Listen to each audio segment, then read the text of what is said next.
Hi, I'm Tracy Townsend. I'll be bringing you the top stories around Columbus. Ted Carter Jr. resigned as Ohio State's president this week after he disclosed an inappropriate relationship. Within days, the university found a new leader. Some people, though, are questioning the transparency about selecting a new president and the investigation around Carter. The city of Columbus is spending the next 12 years replacing thousands of pipes as part of a federal mandate. Now, leaders are looking to recover the costs tied to that mandate. A Franklinton food pantry that's been open for decades is closing this month because of funding. Now, some neighbors are worried about where they will turn for groceries. Let's dive into these stories and more making headlines across Central Ohio.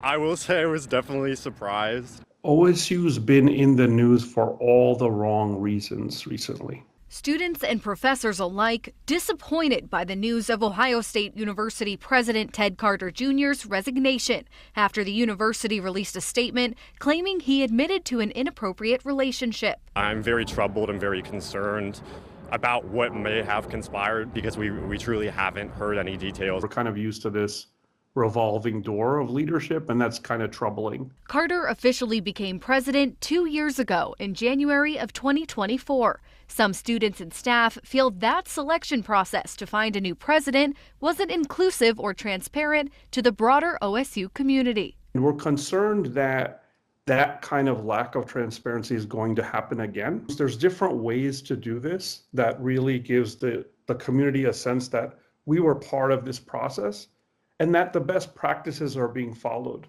Senior Lily Gray shares what she hopes to see in the next president. I think that we could have a president that aligns a lot better with the character and integrity of our school. Professor Pranav Jani says he now sees this situation as an opportunity for leadership of the school to make a change. It isn't just what does this do to Ohio State right now, but looking to the future. What do we stand for? What are our shared values? How do we select our leadership? What kind of community do we have?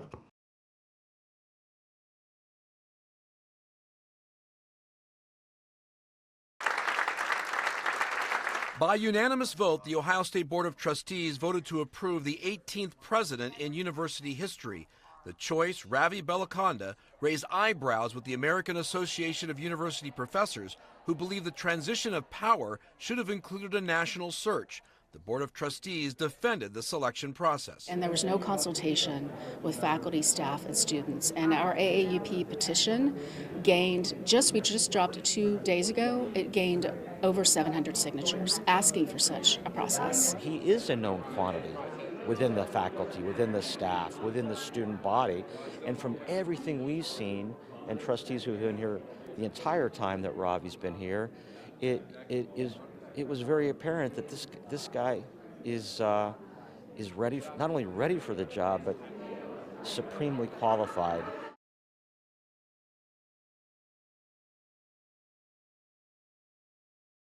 We will be as transparent as possible at all times. OSU spokesperson Ben Johnson sharing few details. I don't have a timeline. I can tell you they want to move quickly. So I know we want to move quickly. When we pushed for more answers, here was his response. It would be inappropriate for me to have details about the investigation, but I do know that people want to move quickly. Earlier this week, we told you a business filing connected to the Call Out podcast is part of the investigation. The filing lists WOSU Public Media on Ohio State's campus as the address for a business run by podcast host and the woman connected to Carter, Chrysanthi Velachos. Is to show dedication to our veterans. Jobs Ohio, the podcast sponsor, agreed to pay $15,000 per episode for a series of 4 shows, planned between September and December of last year. Only 1 episode was completed. Now, the nonprofit says it's seeking to recover $60,000 paid to Velachos for the project. Jobs Ohio says it found no irregularities in its contracting or vetting process and that it followed all appropriate protocols in partnership with Ohio State. Johnson was asked if other state agencies are involved in the investigation. I don't know. You have certainly seen other state entities, or at least Jobs Ohio, if you want to call them a state entity, issue statements. I haven't spoken with anybody at Jobs Ohio at this time, and I don't know if there are other people involved or not. He says it's unlikely the new president will be involved in the process. We have an Office of University Compliance and Integrity. They run these things without influence from people outside of the operation. That's something that we're very careful about because that's the ethical way to do things.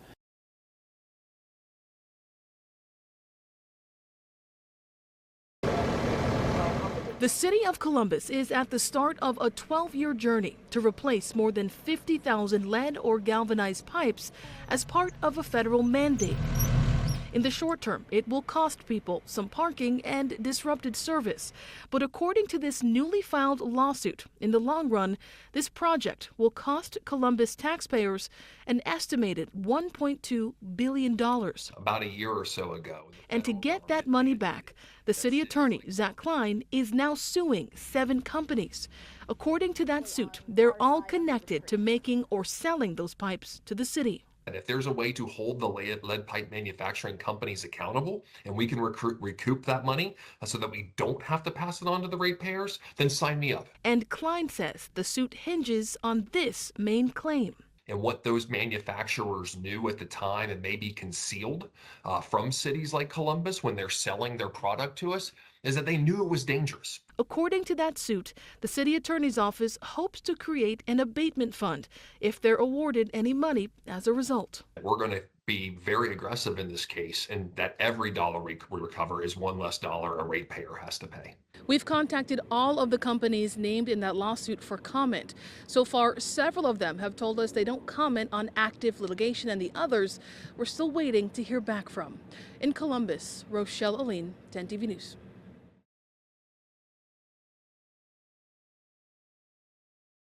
In the federal lawsuit, the former police officer claims she was treated differently after she took over the role as union representative and is seeking monetary damages. According to Whitehall Police, Officer Brick Cano was fired in December 2024 for falsifying evidence, which the division says led to the wrongful arrest of an innocent woman. Police Chief Mike Crispin says an extensive investigation began after the woman and her mother filed a formal complaint. Crispin says the investigators found Cano falsely documented a confession in an official report that never happened, leading to the woman's arrest and felony charges. At the time, Crispin explained the decision for termination. We have to do our job to protect the community from officers who do things they should not do. Cano had also been suspended prior to her termination for a separate incident. But in her lawsuit, Cano claims she had an unblemished career with Whitehall until she became active with the union and worked with Enrique Ortega, who had also been fired, but later won his job back through arbitration.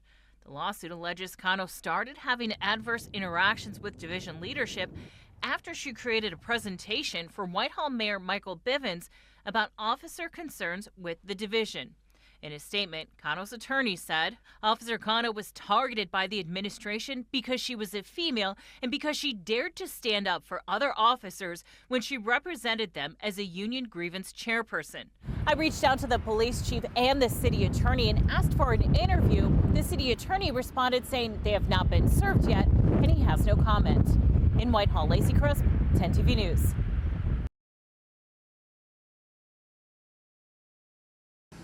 Right now in Ohio, law enforcement can't pull you over simply for not wearing your seatbelt. Governor DeWine wants to change that. At this US 23 rest stop in Pickaway County, opinions were mixed on wearing a seatbelt. Definitely think it's needed. You never know what's going to happen, man. Do you buckle up? Sometimes.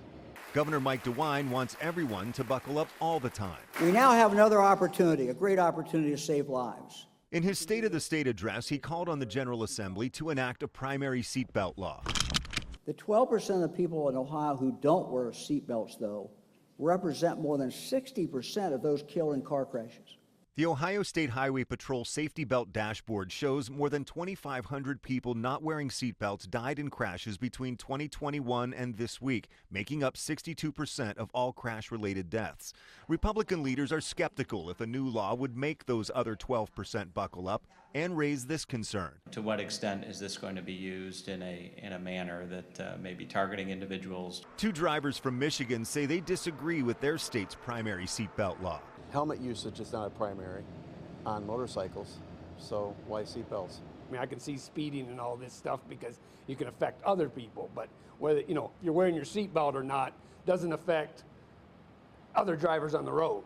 Governor DeWine has pushed for this in the past, and he's trying again, pointing out that 35 other states have primary seatbelt laws. These laws save lives. Even with the current law, Ohio State Highway Patrol cited more than 52,000 people last year for seatbelt violations. Now we'll wait to see if the legislature picks up the governor's cause. Doug Petcash, 10 TV News.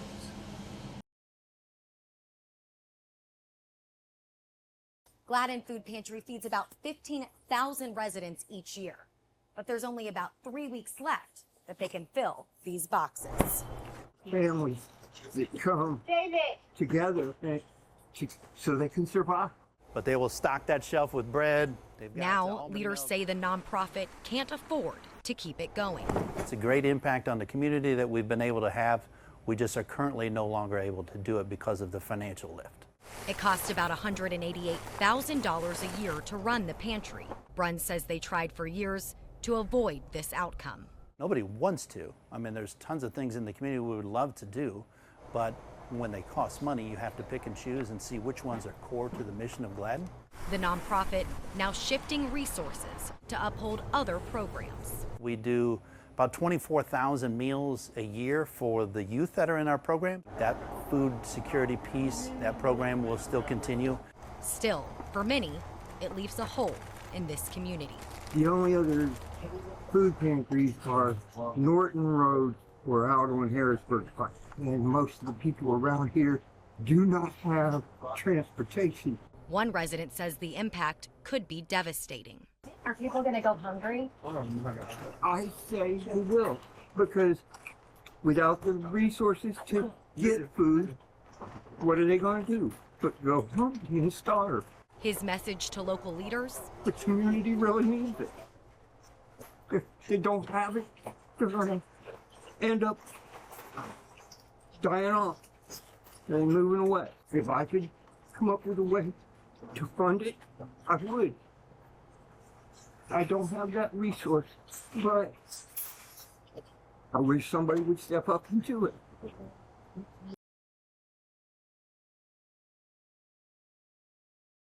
As a teen, Tyrez Turner had more than 40 cases against him, mostly for stealing cars. Now he's facing decades in prison for killing 2 people. In June 2024, many gathered at Crum Park on the east side to remember 18-year-old Demaya Cummerlander, who'd been killed the day before. Columbus police say several shots were fired at the group, and 18-year-old Jaquan Kimbrough and 29-year-old Lonnie Johnston were killed. Turner was arrested and charged. The victims' families spoke at previous court hearings. He is right where he needs to be. For somebody to be that callous and cold, to go to a visual and open fire on a crowd of men, women, and children should not be free. Turner entered an offered plea during a hearing Monday. That means while he's pleading guilty, he maintains his innocence. Court records show Turner faced his first charges at the age of 12 for aggravated burglary, kidnapping, and robbery. I've been covering Turner's criminal history since 2020. He was known by Columbus police as a game-over kid for his arrest for stealing cars. This is video from October 2021 where Turner is live streaming himself and another teen in a stolen car running from police at speeds higher than 100 miles per hour. Turner was 15 at the time. In March of 2022, Hilliard police say Turner was involved in an accident with a stolen car and a school bus. Through public records request, I found he was later granted probation while already being on supervision for more than 5 felony cases. Court records show Tyrez was also recently indicted on charges that a month before the homicides, in May of 2024, he shot a fully automatic firearm out of a car window at James Road getting onto the freeway. He pled guilty to that on Monday.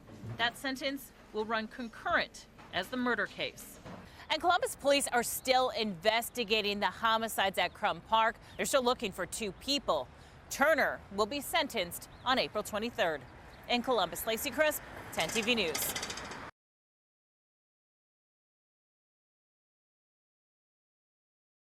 We want to make Columbus the nation's capital for girls and women's sports. Mayor Andrew Ginther reaffirming that commitment in his State of the City address and pointing to a new possibility for women's sports in Columbus, confirming the city is vying to become home to a national women's soccer league team. Neighbors, this is a competition we can win. I passionately support our bid because I want professional women's sports to shine just as brightly as professional men's teams in our city. The push builds on a broader effort. Last week, the city launched Ignite Her Columbus, aimed at supporting girls in sports and keeping female athletes in the community. Ignite Her Columbus seeks to create a pipeline of female athletes who take their lessons from the field and the court and the pitch to careers. To show what the future could look like, the mayor introducing 14-year-old student athlete Jessica Broby. In Columbus, women and girls do more than play. She says programs like Ignite Her matter because sometimes us females might feel discouraged to try a new sport or to step outside our comfort zone, but all that is important and that is that you are pushing yourself to do what you can and that you are not letting society bring you down. When it comes to the mayor's goal, do you think that's possible? Absolutely, and I can't wait to see what steps he takes. But she says support from the community will be key. You know what we would love to see him at the games. We would love to feel the support. We would love to see all of the encouragement that we see on these stages.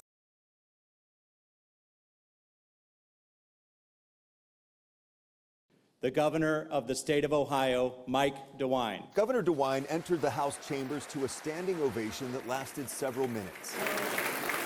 Then, in his roughly 1-hour speech, he touted accomplishments such as the implementation of the science of reading in Ohio's public schools and the Ohio C program to provide eyeglasses for young students. No child should ever be scared to read because they can't see the words on the page. To protect Ohio children, the governor called on the legislature to make it illegal to possess, create, or distribute child pornography created by artificial intelligence, and to hold tech companies accountable for allowing their AI to encourage or instruct anyone to harm themselves or others. We can't roll back the clock on technology, we know that. But all of us as adults can work together to control this technology to better protect all of our children. We have, as adults, a moral obligation to do that. To protect Ohioans on the roads, Governor DeWine wants a primary seatbelt law, meaning police could pull someone over solely for not wearing a seatbelt. The 12% of the people in Ohio who don't wear seatbelts, though, represent more than 60% of those killed in car crashes. In their response to the speech, Democrats pointed to issues the governor did not mention. He didn't talk about property taxes, keeping people out of their homes. He didn't talk about childcare and housing being out of reach for too many families. He didn't talk about the affordability crisis. That's a wrap on this week's edition of Around Columbus, your look at the stories shaping Central Ohio. Thanks for spending time with us. Stay safe, stay informed, and we will see you next time. And don't forget, you can always get the latest updates on the go with the free 10 TV News app.